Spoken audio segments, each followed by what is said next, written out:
Rencontre au sommet. Général Tiani du Niger, colonel Assimi Goïta du Mali et Premier ministre du Burkina Faso. Quelque chose se trame contre Alassane Ouattara.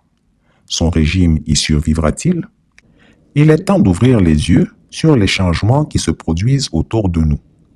Une série d'événements intrigants met en lumière une nouvelle alliance qui pourrait bien secouer les fondations du régime du vieux Grigou, et ce, pour le bonheur du peuple ivoirien meurtri. La coalition qui se met en place sous nos yeux est un plan qui se développe en plusieurs étapes. Étape 1. Guillaume Soro dans la sous-région ouest-africaine. Il y a une semaine, Guillaume Soro a effectué des déplacements stratégiques au Niger et au Burkina Faso. Il a été accueilli chaleureusement par les présidents Abdourahmane Tiani et Ibrahim Traoré. Ces rencontres sont évidemment le signe d'une alliance puissante, car dans ces pays, Guillaume Soro, un opposant condamné à la prison à perpétuité dans son pays, a été reçu comme un dignitaire étranger, un véritable chef d'État. Ceci est significatif. N'est-ce pas le dictateur ivoirien lui-même qui a poussé de toutes ses forces ces pays à la constitution d'une telle coalition? Qu'espérait-il quand il a infligé des sanctions illégales, illégitimes et inhumaines au régime de Bamako, de Ouaga et enfin de Niamey? Souvenez-vous que le despote des lagunes avait même préconisé une invasion du Niger par la force des armes. Étape 2. Des connexions étrangères et sérieuses. Dans l'optique de la mise en place de cette alliance, le président du Niger, le général Tiani, s'est rendu à Bamako pour rencontrer le président Assimi Goïta, puis a continué à Ouagadougou pour rencontrer le président Ibrahim Traoré en cette journée du 23 novembre 2023. En parallèle, le premier ministre du Faso, M. Apollinaire Joachim Kielem de Tambela, s'est rendu à Bamako où il a eu des entretiens importants et a été reçu par le colonel Assimi Goïta en personne. Ces va-et-vient ne peuvent être innocents. Quelque chose doit bien se préparer, ou à tout le moins se discuter. En ce qui me concerne, je souhaite qu'il fasse vite. Étape 3. La coalition du Sahel. Le Burkina Faso, le Niger et certainement le Mali accueillent en grande pompe Guillaume Soro, l'ennemi juré d'Alassane Ouattara, et dans la même période, les dirigeants de ces pays se consultent et s'envoient des délégations stratégiques. Quand on sait que ces pays ont des dirigeants militaires qui ont renversé leur chef d'État par des putschs et qu'au moins 2 d'entre eux ont plusieurs milliers de kilomètres de frontières avec la Côte d'Ivoire, qui sont autant de voies d'infiltration, ainsi que des millions de leurs compatriotes en Côte d'Ivoire, on voit un danger sérieux émerger, traversant les frontières et menaçant Abidjan. Alassane Ouattara, cet octogénaire désormais impotent, pourrait-il faire face à la bourrasque que sont ces jeunes dirigeants militaires dans la fleur de l'âge? Je ne parierai point ma tête à couper. En tout cas, nous les Ivoiriens, nous sommes très pressés. Général Tiani, colonel Assimi, capitaine Traoré et enfin Guillaume Soro, venez enlever ce vieillard et on va quitter ici. Correspondance particulière depuis Bamako de Sidiki Diakité et Chris Yapi. Nous sommes effectivement aux côtés de notre frère, son Excellence, Monsieur le Président de la Transition, pour tout d'abord remercier son Excellence, exprimer notre gratitude, la gratitude du Conseil national pour la sauvegarde de la patrie, la gratitude du gouvernement et du peuple nigérien envers son Excellence, Monsieur le Président de la Transition et son gouvernement, envers l'ensemble du peuple burkinabé pour les soutiens multiples et multiformes qu'ils n'ont cessé d'apporter aux frères nigériens. Vous savez que le Niger, depuis le 26 juillet 2023, s'est retrouvé dans une situation particulière. Et suite à cette situation, des pays de la CEDEAO ont décidé le 30 juillet, sans nous écouter, de nous attaquer en travers une force qu'ils auraient constituée, mais que nous sommes tous conscients que c'est une force télécommandée. Le 31 juillet, le Burkina et le Mali ont fait une déclaration conjointe suite à laquelle ils s'opposaient à toute agression contre le Niger. Et mieux encore, ils précisaient que toute agression contre le Niger sera considérée comme une agression contre le Burkina et le Mali. Cette déclaration conjointe a permis d'adoucir certaines ardeurs et d'éviter que le territoire nigérien ne se transforme en champ de bataille.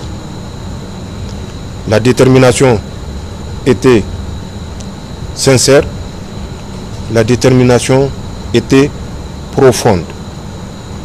Et face à cette détermination, les pays agresseurs ont décidé de reporter leur agression. Ça, l'ensemble du peuple nigérien et de nous-mêmes ne saurons l'oublier. Et nous sommes venus exprimer de vive voix notre gratitude à son Excellence et au vaillant peuple burkinabé. Dans la même lancée de cette déclaration, vous vous rappelez, le 16 septembre 2023, le Burkina Faso, le Mali et le Niger ont décidé de créer l'Alliance des États du Sahel. Cette alliance est la consécration de notre détermination à arracher notre souveraineté. La souveraineté des États du Sahel. Pour que le Sahel ne soit plus une zone d'insécurité, mais une zone de prospérité pour les biens de nos peuples. À travers l'Alliance des États du Sahel, nous devons changer. Au lieu d'être, comme convenu, une alliance dans le domaine de la défense et de la sécurité, qu'elle soit plus que ça, une alliance qui assure le développement socio-économique, une prospérité assurée et garantie aux vaillants peuples qui n'ont cessé de soutenir leurs leaders. Et ceci est un espoir que nous n'avons pas le droit de décevoir, de trahir. Et nous sommes venus également par rapport à cette nouvelle donne pour que ensemble nous réfléchissions pour voir comment faire de cet espoir, de ce rêve, une réalité. Le rêve à la prospérité. Le peuple du Sahel a compris que le Sahel est la terre promise et que le peuple du Sahel est déterminé à défendre cette terre promise. Et ça, malgré l'adversité, malgré l'inimité. Et ça, c'est une conviction qui nous réconforte, puisque quand le peuple prend conscience des enjeux, aucune force d'opposition ne saura le dévier de la trajectoire du développement. Et c'est cette conviction que nous sommes venus partager avec notre frère, son Excellence, Monsieur le Président de la Transition. Nous attendons le 10 décembre, si Dieu nous prête longue vie, la rencontre de la CEDEAO. Rencontre qui va décider du sort du peuple nigérien qui vit depuis bientôt 4 mois sous embargo. Nous avons sollicité une fois de plus l'accompagnement et le soutien du peuple burkinabé. Nous avons également sollicité auprès de notre frère l'érection du consulat du Niger au Burkina, précisément à Ouaga, et du consulat du Burkina à Niamey en ambassade pour mieux défendre nos intérêts communs.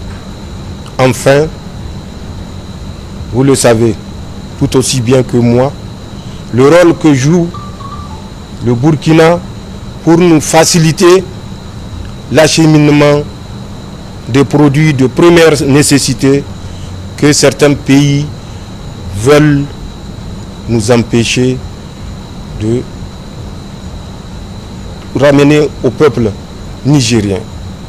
Nous devons ne jamais l'oublier et exprimer également notre reconnaissance face aux énormes sacrifices que consentent les autorités et le vaillant peuple burkinabé pour permettre au peuple nigérien résilient également de survivre. C'est des choses qui ne peuvent s'exprimer que physiquement et de vive voix. Voilà de façon synthétique les principaux éléments qui nous ont conduits en terre des hommes intègres. Chris Yapi ne ment pas. Retrouvez Chris Yapi sur ses 2 chaînes YouTube, sa chaîne Dailymotion, Instagram et VK.